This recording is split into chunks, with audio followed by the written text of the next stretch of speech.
বছর শীতে এই ফলটা থাকতে থাকতে একবার অবশ্যই এটা বাড়িতে বানিয়ে রেখো। তো হ্যালো বন্ধুরা, আজকে আমি বানাবো আমলা ক্যান্ডি। তো চলো প্রথমেই দেখো আমি কয়েকটা আমলকি নিয়েছি ফ্রেশ।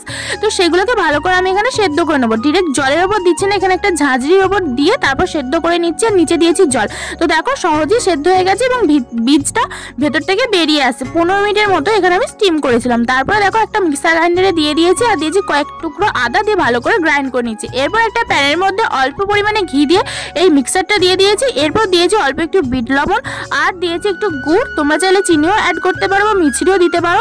এরপর দিয়েছি ভাজা জিরে গুঁড়ো আর দিয়েছি গোলমরিচের গুঁড়ো, দিয়ে ভালো করে কন্টিনিউ নাড়াতে হবে। এবং নামানোর আগে দিয়ে দিয়েছি একটু লেবুর রস আর দিয়েছি কর্নফ্লাওয়ার গোলা জল, দিয়ে ভালো করে এখানে নাড়িয়ে নিচ্ছি। আর তারপর দেখো ঠান্ডা করে নিয়ে এখানে ছোট ছোট বলের আকারে গড়ে নিয়ে আমি এখানে চিনি স্লারিতে কোট করে নিচ্ছি। ব্যাস তাহলেই রেডি হয়ে যাবে আমাদের আমলা ক্যান্ডি। সর্দি, কাশি, গ্যাস, অম্বল সব থেকে দূরে রাখবে।